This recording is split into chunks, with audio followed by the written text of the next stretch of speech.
Hampir tiap hari Anda dengar kasus pemerkosaan. Ya, hampir tiap hari Anda dengar kasus pemerkosaan di pesantren. Nggak ada yang demo tuh. Ini Panji Gumilang gara-gara nyanyi Shalom Alaihim. Kan asalnya gara-gara Panji Gumilang nyanyi Shalom Alaihim ini, pemantiknya kan. Trik pemantik yang luar biasa ini kan, sudah dibawa kemana-mana. Demonya bersilit-silit, berpantat-pantat, berbangsat-bangsat, saudara ya. Apa yang kalian pelajari dalam agama kalian? Ya inilah suara kenabian dibutuhkan. Tapi nanti 2024 mungkin saya sudah nggak banyak bicara lagi, saudara ya. Ini kan sudah makin lama kan sudah makin saya kurangin. Orang Kristennya juga sama, saudara ya. Gaya Trinitas nggak oneness. Kalau ribut sudah kalah debat, lalu serang pribadi. Kan compong ini orang-orang Trinitas ini. Ya kan, orang onenessnya sama saja. Ya kalian ribut dogma terus ngapain? Kalian nggak ada prakteknya kok. Bullshit semua kok. Ya kan, prakteknya nggak ada kok. Begitu saya tunjukkan buahnya, kalian kejang-kejang kelojotan. Ini loh buahnya itu seperti ini, saya tunjukkan. Wah, langsung kalian kelojotan kejang-kejang, saudara. Nah itu ya. Makanya saya bilang, jangan-jangan Anda masuk neraka loh. Anda sok-sokan jago cerita Trinitas Oneness, jangan-jangan Anda masuk neraka. Ya, serius ya, sak bom-bom sisan. Anda kira bom-bom itu ada buahnya? Coba tanya buahnya apa bom-bom itu. Anda tanya Rudi Yohanes itu buahnya apa? Anda tanya tuh semua para debater-debater, Yosua Tewa apalagi? Apalagi? Anda tanya semua para debater itu ya, yang di YouTube, buahnya apa sih kamu? Kamu tanya, coba kalau mereka debat. Sebentar, kalian ini pada debat, orang Kristen sama orang Kristen debat saling memaki, kalian itu buahnya apa? Ditanyain, saudara. Buahnya kalian apa? Nah, gitu. Kalau orang Islam jangan tanya buahnya memang cabut.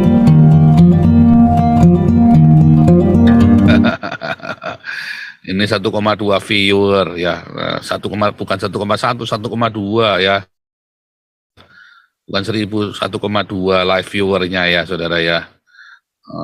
Tapi yang like cuma 300, kan kurang ajar, saudara. Coba nanti Anda lama-lama saya ini nanti, saudara ya, saya jadikan kodok dalam tempurung yang nggak nge-like ini. 42 Pastor, nggak sampai 100. 1,2 di sini. Sebentar. Yang like 42 saja. 42 yang like. Wah, kurang ajar. Nggak benar ini. Wah, nggak benar ini. Yang like berapa nih? Sebentar. Oh, enggak. Sudah 400, 360 ini udah nih. 360 sudah yang like ini. Tadi, iya baru 300. Tadi 300 saya lihat. Soalnya. Wah, nggak benar ini, saudara ya. Ini nggak benar ini. Ini siapa nih yang belum nge-like nih? Yang belum nge-like saya kutuk jadi kodok di dalam cawet tadi, saudara ya. Ya, hati loh, saudara. Pemburu bidat masih ancang-ancang. Ibu jahat ini kalau ngomong sembarangan ini.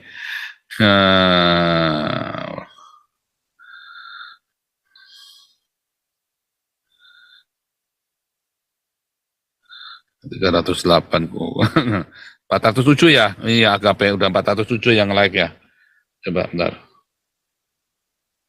8 mau 437 langsung yang like ini. Udah 437 ya.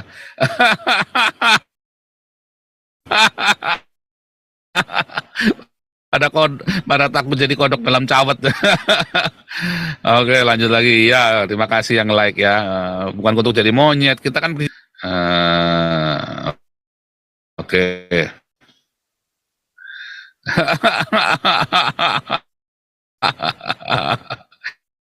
Luar biasa, langsung pada nge-like semuanya ya. Thank you ya. Ya, jadi balik lagi ya, saudara ya. Jadi sebenarnya apa sih yang mau kita bicarakan tentang, kita kan belajar dari peristiwa-peristiwa nasional menunjukkan bahwa orang Indonesia ini ya, orang Indonesia enggak yang Islam, enggak yang Kristen, kalian itu belum dewasa dalam beragama. Islamnya ribut, masalah apa dikit ribut, bahkan bunuh-bunuhan, demo. Coba demo bersilit-silit itu duitnya buat konyol, saudara ya. Kasusnya itu si yang memperkosa itu, yang pesantren-pesantren itu, berapa banyak yang demo, saudara? Hampir tiap hari Anda dengar kasus pemerkosaan. Ya, hampir tiap hari Anda dengar kasus pemerkosaan di pesantren. Nggak ada yang demo tuh. Ini Panji Gumilang gara-gara nyanyi Shalom Alaihim, kan asalnya gara-gara Panji Gumilang nyanyi Shalom Alaihim ini, pemantiknya kan, trik pemantik yang luar biasa ini kan, sudah dibawa kemana-mana. Demonya bersilit-silit, berpantat-pantat, berbangsat-bangsat, saudara ya. Apa yang kalian pelajari dalam agama kalian? Ya inilah suara kenabian dibutuhkan. Tapi nanti 2024 mungkin saya sudah nggak banyak bicara lagi, saudara ya. Ini kan sudah makin lama kan sudah makin saya kurangin. Orang Kristennya juga sama, saudara ya. Gaya Trinitas nggak oneness. Kalau ribut sudah kalah debat, lalu serang pribadi. Kan compong ini orang-orang Trinitas ini. Ya kan, orang onenessnya sama saja. Ya kalian ribut dogma terus ngapain? Kalian nggak ada prakteknya kok. Bullshit semua kok. Ya kan, prakteknya nggak ada kok. Begitu saya tunjukkan buahnya, kalian kejang-kejang pelojotan. Ini loh buahnya itu seperti ini, saya tunjukkan. Wah langsung kalian pelojotan kejang-kejang, saudara. Nah itu ya. Makanya saya bilang, jangan-jangan Anda masuk neraka loh. Anda sok-sokan jago cerita Trinitas Oneness, jangan-jangan Anda masuk neraka. Ya, serius ya, sak bom-bom sisan. Anda kira bom-bom itu ada buahnya? Coba tanya buahnya apa bom-bom itu. Anda tanya Rudi Yohanes itu buahnya apa? Anda tanya tuh semua para debater-debater, Yosua Tewa apalagi buahnya nyabulin orang, apalagi. Anda tanya semua para debater-debater itu ya, yang di YouTube, buahnya apa sih kamu? Kamu tanya coba kalau mereka debat. Sebentar, kalian ini pada debat, orang Kristen sama orang Kristen debat saling memaki, kalian itu buahnya apa? Ditanyain saudara, buahnya kalian apa? Nah, gitu. Kalau orang Islam mah jangan tanya buahnya memang cabua saudara ya. Udah capek gantian dong ngomongnya nih, dari tadi nggak ada yang ngomong nih, aduh nggak benar ini. Iya, Supriyadi, silakan Supriyadi, mikrofonnya dinyalakan lagi. Olala BB.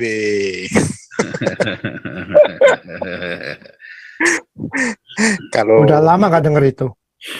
Oh iya, benar Pak. Dan kita juga ini udah lama tidak menantikan kehadiran kembali Pastor Paul Sang. Wah, akhirnya muncul lagi. He's back. Yes. Iya nih. Kalau ini Pastor, kalau ngomong mengenai kisru-kisru Al-Zaitun ya Pastor ya, yang terjadi ini, yang gempar ini, heboh di berita nasional ya di Indonesia. Saya tambah yakin dengan ajarannya Pastor. Tambah yakin saya, terbukti beneran. Terbukti lah. Sabdanya Nabi 26 itu terjadi beneran. Nah, bener loh. Ya kan? Nah, terus di apa itu yang kita lihat sekarang? Wah, beda dogma ya. Itu yang benar yang Pastor Paul tadi katakan ya. Beda dogma, bunuh-bunuhan. Wah, serang kanan, serang kiri. Bahkan alumninya sendiri itu sudah tuduh-tuduhan, tuding-tudingan. Oh iya, alumninya ya. Waduh, belum kita bahas tuh tadi alumninya tuh. Nah, itu Pastor loh. Saya juga kaget ya. Yang Ken Setiawan itu Pastor Paul ya. Saya juga sempat lihat di TV nasional, TV swasta. Wih, ngeri-ngeri sedap juga komentarnya ya mengenai apa itu alma maternya yang mengatakan bahwa wah panjang lebar lah, salah satunya kayak di situ ternyata yang santri-santrinya itu ternyata itu suka pergi olala BB, ada harinya itu mereka pergi ke Wadini. Waduh. Bukan saya yang ngomong ya, jadi saya nggak nista ini, bukan saya yang ngomong ya, ini tanya Ken Setiawannya itu ya, itu ada itu rekamannya di televisi itu. Tapi terlepas dari itu semua ya Pastor ya, kalau saya berkaca lagi, kembali lagi ke ajarannya kita, ini terjadi loh Pastor ya, yang ada kabar gembira kan waktu mama saya sakit itu dibaptis sama Damar Kasih kan, wah luar biasa itu. Luar biasa. Oh sudah ya, jadi sudah ya? Sudah dong Pastor. Widih, selamat ya, luar biasa. Haleluya. Haleluya. Luar biasa nih, waduh. Oke, lanjut. Pastor Paul, tapi jangan salah loh, waktu mau dibaptis ya Pastor ya, ada keluarga ini ya, yang pengikutnya si ini sih, yang gerejanya di mall itu, ngomong begini ke saya Pastor, mama itu jangan dibaptis. Loh, terus tak bilangi loh, kenapa memang? Loh, kita kan kalau percaya Tuhan Yesus kan kita harus dibaptis dong. Kita menerima gitu loh keselamatan itu. Enggak, kalau dibaptis itu, nah ini masalah dogma lagi Pastor, ribut. Kalau dibaptis itu tanda nanti awalnya dia itu menerima pengajaran, jadi nggak boleh salah pengajarannya. Lah terus saya kembalikan, saya tanya, lah kamu tahu nggak yang salah yang benar yang mana? Diem dia. Apa kamu mau ngomong bahwa apa yang saya yakini sekarang itu yang saya ikuti kayak Pastor Paul itu apa dia salah? Sekarang tunjukkan salahnya di mana. Gak bisa ngomong dia, diem. Nah terus yang benar mana ajaran kamu? Di mana benernya? Ya saya juga kejang-kejang dong Pastor Paul, kok orang mau dibaptis kok dilarang? Terus saya gini kan, memang pendetanya yang gereja kamu ikuti itu mau datang ke rumah sakit mau baptis. Ya tak gituin, ayo kalau mau baptis silakan gitu loh. Terus mau nunggu mama, ya maaf ya, kalau mama nggak ada, tiba-tiba dipanggil waktu sakit itu, masa mau nunggu pendetanya dulu gitu. Nah, ini ya maksudnya disinilah saya juga kadang sedih ya Pastor ya, kita maksudnya sebagai sesama katakanlah labelnya ini katanya cinta Yesus, anaknya Tuhan Yesus, tapi kita masih aja ribut gitu loh, dengan kayak paling gampang lagi, baptisnya harus selam, baptisnya harus percik. Lah, kalau mama saya sakit, waktu itu beliaunya kena serangan stroke, dia diranjang, gimana cara nyelamnya? Mati dong orangnya. Mati dong kalau diselam gitu. Kan nggak bisa gerak dia, maksudnya ya ada keterbatasan gerak gitu. Wah ini loh, ini loh hal-hal dogma-dogma seperti ini ya, yang benar ya, yang Pastor Paul katakan ya, saling bunuh gitu loh. Bisa debat terus gitu loh, yang benar yang dipercik lah, yang dibilas lah, yang diselam lah, itu dari baptis, belum hal-hal yang lain gitu loh. Ada yang juga ribut masalah puji-pujian, ada yang ribut masalah persembahan, wah ini yang paling hot juga persembahan kan, perpuluhan dan lain-lain. Tapi coba yang tadi Pastor Paul katakan itu, yang nyinggung juga mengenai kelenteng apa ini, di Tuban ya Pastor ya. Kebetulan ini di rumah saya ini ada AI yang jaga mama. Beliau ini dulu tinggal di Tuban, Pastor. Ya saya nggak tahu apakah, saya lupa ya dari ceritanya apa beliau terlibat dalam memasaknya kelenteng itu enggak. Tapi benar loh itu Pastor. Tiap jam 2, jam 3, atau tiap sore, kalau memang ada orang yang membutuhkan, yang mungkin dalam katakan bisa dikatakan kurang beruntung ya, silakan datang. Pintunya terbuka, silakan makan, ambil situ. Disediakan makan. Wah, saya langsung gini dalam hati. Jangan-jangan nanti Tuhan Yesus datang, dia nggak pergi ke gereja-gereja, Pastor. Tuhan Yesus Pergi ke kelenteng Tuban. Iya, ke kelenteng Tuban. Jangan-jangan Tuhan Yesus datang kedua kali perginya ke kelenteng Tuban. Iya, Pastor. Ya maaf ya, mungkin yang gereja-gereja besar yang wah musiknya jeduk-jeduk, jedar-jedur waktu haleluya, puji Tuhan, nyembah-nyembah gitu, malah nggak dikenal gitu loh. Waduh, gawat dong ini. Waduh. Malah yang berbuah, ya mohon maaf, yang berbuah ya itu yang seperti Pastor katakan kan di Injil Matius Markus ya Pastor ya, yang kita disuruh untuk berdiakonia itu. Malah umat sebelah yang berbuat itu, saudara-saudara kita dari kelenteng itu yang duluan melakukan itu gitu loh. Ya mungkin ini satu introspeksi juga ya buat kita gitu loh. Bagaimana kita ini bisa lebih ke depannya lebih berbuat lagi untuk sesama. Kita lebih menunjukkan buah dari ajaran Yesus itu. Ya mohon maaf Pastor, saya di sini bukan untuk menceramai, mengkuliahi atau sok pinter atau sok bener, tapi ini perlu kita pikirkan loh gitu loh. Bagaimana kita ini mau Indonesia ini berubah lebih baik, lebih bagus kalau kita tidak peduli loh sama saudara kita sendiri yang kita sering katakan, oh iya kamu saudara saya di dalam Kristus, kita bersaudara loh, tapi kenyataannya nggak ada gitu loh, prakteknya nggak ada. Ya itu, mungkin itu dulu dari saya Pastor Paul. Terima kasih ya, salam.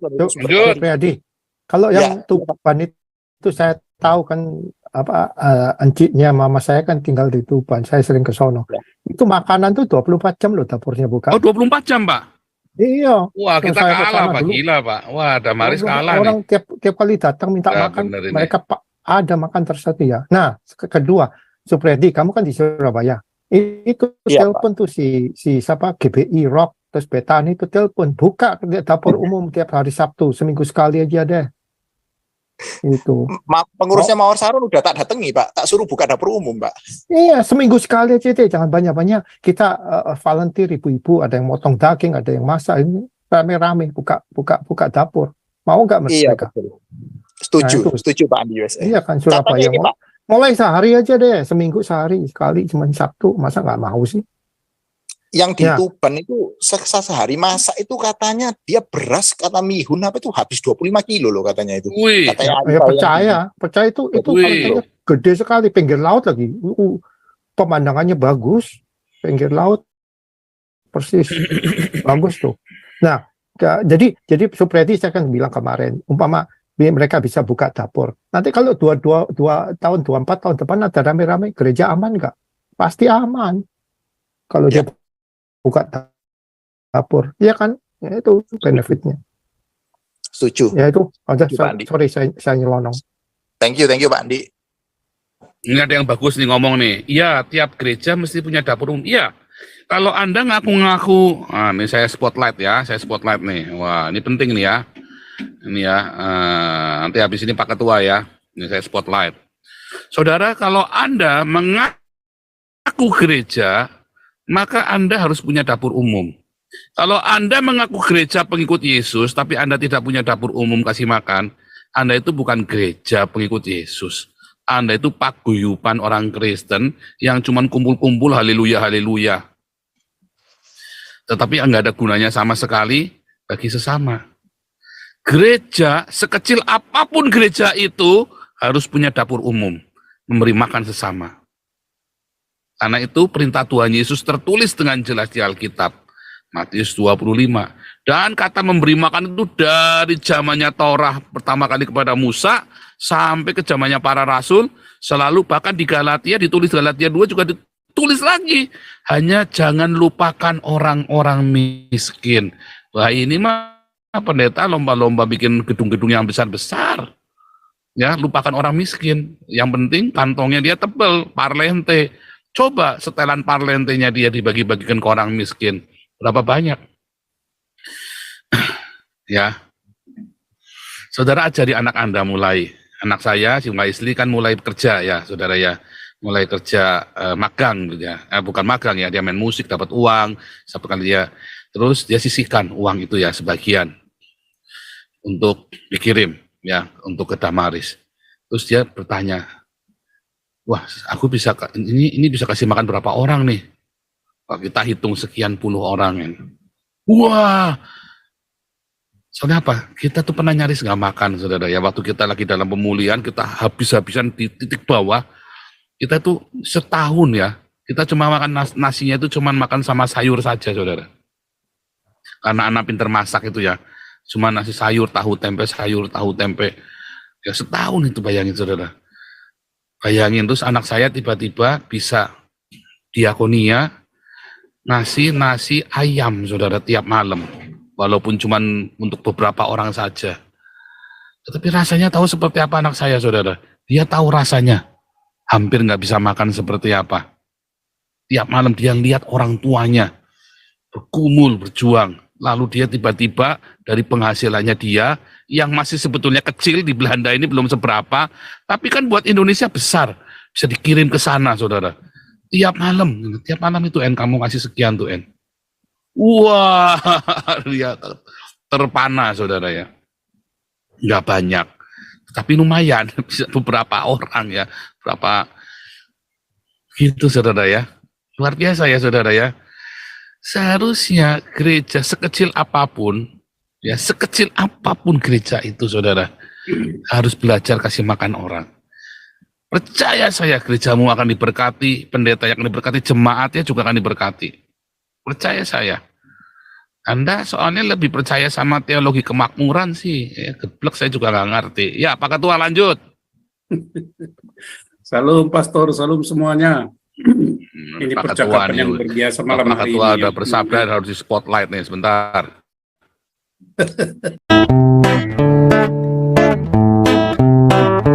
Kau bilang kau menang debat lawan domba yang sesat. Kau bilang banyak yang tobat.